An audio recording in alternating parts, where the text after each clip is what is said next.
بسم اللہ الرحمن الرحیم۔ ہمارے گاؤں سے کچھ دور ایک زمیندار کا تالاب تھا جو 2 کلومیٹر کے فاصلے پر ایک مٹی کا چھوٹا سا ڈھیر تھا۔ اس کی مٹی بہت سخت تھی۔ کئی بار زمیندار نے اسے گرانے کے لیے ٹریکٹر استعمال کیے، لیکن جو ہی ٹریکٹر اس زمین کے ساتھ لگ جاتا تو ٹریکٹر کو خود بخود آگ لگ جاتی اور بہت سے ٹریکٹر جل جاتے تھے۔ کوئی بھی نہیں سمجھ سکا کہ ایسا کیوں ہو جاتا ہے۔ کچھ لوگوں کا خیال تھا یہاں بھوت ہے، آسیب ہے۔ چنانچہ کسی پہنچے ہوئے عالم کو بلوایا گیا۔ اس نے بھی اقرار کیا کہ یہاں پر جنوں کا بسیرا ہے۔ پرانے زمانے میں یہاں پر چھوٹی سی بستی کے سردار کا ایک بہت بڑا خزانہ موجود تھا جو یہاں سے آخری کونے میں 2 فٹ کی گہرائی میں مل سکتا ہے، مگر اس کی جان بھی جا سکتی ہے۔ ایک رات 2 بندوں نے اسے کھودنے کی کوشش کی، مگر حیرت انگیز طور پر وہ دونوں ہلاک ہو گئے۔ ان کے بدنوں پر سوراخ کا کوئی نشان نہ تھا، صرف گردن پر 2 چھوٹے چھوٹے سوراخ نظر آتے تھے۔ اس واقعے کے بعد لوگ دن کے وقت بھی اس مٹی کے ڈھیر کے پاس سے گزرنے سے ڈرتے تھے۔ یہ سب باتیں میں نے بچپن میں سن لی تھی اور میرے اندر کا انسان اس خزانے کو حاصل کرنے کے لیے بے قرار ہو چکا تھا۔ میں یہ بھی جانتا تھا کہ اس میں جان جانے کا خطرہ بھی ہے، لیکن روز روز کے تانوں سے بہتر ہے کہ ایک دن میں ختم ہو جاؤں یا تانے ختم ہو جائیں۔ رات ہونے کا انتظار کرنے لگا۔ جیسے ہی رات ہو گئی میں نے وضو کیا، مسجد کی طرف روانہ ہوا۔ امی اور بہنوں سے کہہ کر آیا کہ میرا ایک دوست میری اخبار میں نوکری کی تلاش میں ہے، ہم دونوں ادھر جا رہے ہیں۔ چنانچہ میں مسجد میں آیا، نماز باجماعت پڑھی اور بہت دیر تک خدا تعالیٰ سے کامیابی کے لیے دعائیں مانگنے لگا۔ ٹھیک 1 بجے میں روانہ ہوا۔ جیسے ہی میں نے تالاب پار کیا، ایک انجانے خوف نے مجھے آ لیا۔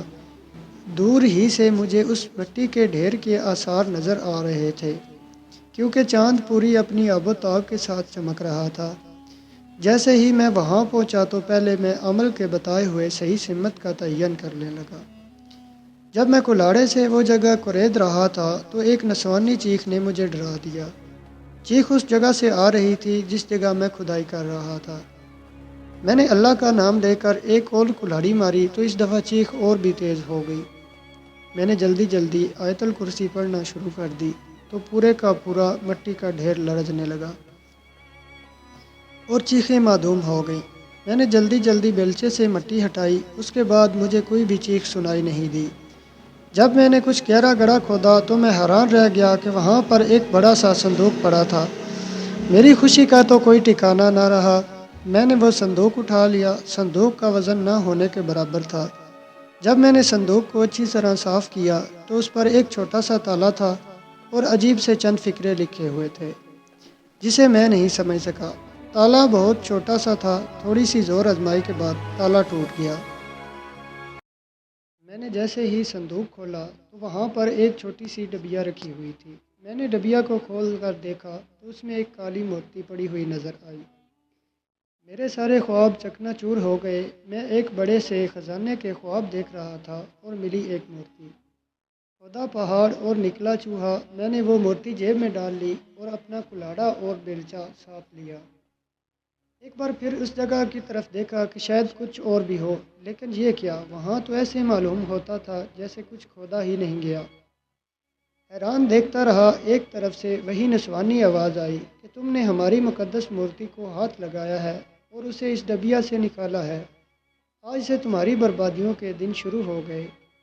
میں وہاں سے سر پٹ توڑا۔ پیچھے سے ایک زوردار کہکا سنائی دیا۔ جب میں گھر پہنچا تو امی نے پوچھا نوکری مل گئی؟ میں نے انہیں تسلی دی اور کہا کہ 2 دن بعد مل جائے گی۔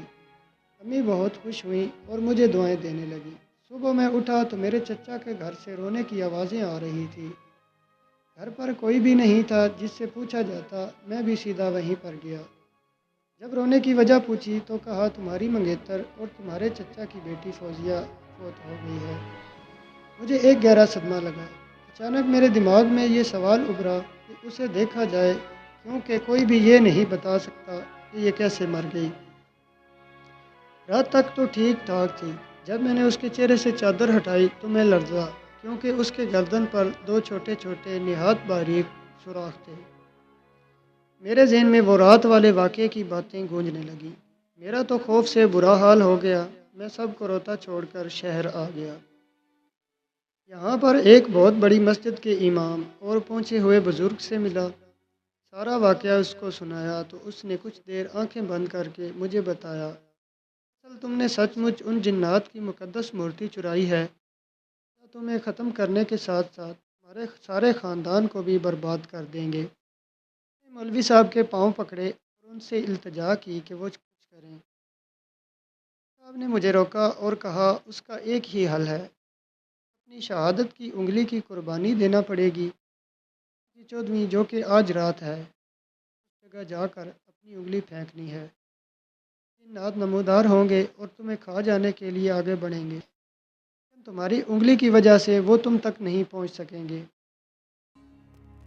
کیونکہ تم نے اس مقدس مورتی کو پہلے شہادت کی انگلی سے چھوا تھا، اس لیے سارے جنات کو تمہاری انگلی کو کھا جائیں گے، اور اس طرح جنات کو قرار آ جائے گا اور وہ تمہیں معاف کر دیں گے۔ چنانچہ میں رات کو دھڑکتے دل کے ساتھ اس مٹی کے ڈھیر کے پاس گیا، اور جیسے ہی میں نے انگلی کاٹنی شروع کر دی، ناقابل بیان تکلیف ہوئی، اور میں نے ایک سرنج نکالی۔ یہ میں نے شہر سے خریدی تھی، وہ سن کرنے کے لیے تھی۔ جیسے ہی میرا ہاتھ سن ہو گیا، میں نے اللہ کا نام لے کر اپنی انگلی کاٹ دی اور اس جگہ پھینکی جہاں سے میں نے کھدائی کی تھی۔ ایک خوفناک چیخ نے میرا استقبال کیا اور مٹی کا ڈھیر پھٹنے لگا۔ وہاں سے مختلف قسم کے جنات نکل رہے تھے۔ جیسے ہی وہ میرے قریب آئے، خدا کی پناہ اتنے خوفناک شکلوں والوں کو، لرزا دینے والی آنکھیں، سب کے دانت بڑے بڑے تیروں جیسے، چہرے پر 2 کی بجائے 3 آنکھیں، اور کچھ دیر بعد ان کے قد آسمان سے باتیں کرنے لگے۔ وہ سب میری پھینکی ہوئی انگلی پر جھپٹ پڑے اور اسے کھانے میں مصروف ہو گئے، اور حیرت انگیز بات یہ تھی کہ جتنی وہ انگلی کو کھاتے وہ اتنی ہی بڑی ہوتی جاتی اور خوفناک کہکے اور آوازیں آنے لگیں۔ پھر کچھ دیر کے بعد وہی نسوانی آواز آئی کہ جاؤ، ہم نے تمہیں معاف کیا، پھر کبھی بھولے سے بھی یہاں کا رخ نہ کرنا، ورنہ تمہاری انگلی کی طرح ہم تمہیں بھی چٹ کر جائیں گے۔ میں اس جگہ بے حس و حرکت پڑا رہا، پتہ نہیں کہ کب بے ہوش ہوا۔ جب آنکھ کھلی تو اپنے گھر میں تھا اور سب رو رہے تھے۔ وجہ پوچھی تو کہنے لگے، تمہارے ابا اب اس دنیا میں نہیں رہے، اس کو ایک ٹرک نے ٹکر ماری ہے اور ہلاک کر دیا ہے۔ میری تو دنیا ہی تاریک ہو گئی ہے۔ اور جب رو رو کر صبر کیا تو پتہ چلا کہ 1 ہفتے بعد مجھے ہوش آیا۔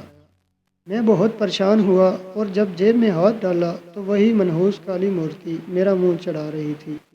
میں سیدھا بازار گیا تو سونار سے اس کی قیمت پوچھی تو اس نے 2 لاکھ بتائی۔ میں نے وہ مورتی اسے بیچ دی اور خود ایک ٹیکسی خریدی، جس سے ہمارا گزر بسر اچھی طرح ہو جاتا ہے۔ وہی مٹی کا ڈھیر اب کچلا کے آثار قدیمہ والوں کے پاس ہے، جو آج بھی اپنی اصل حالت میں موجود ہے۔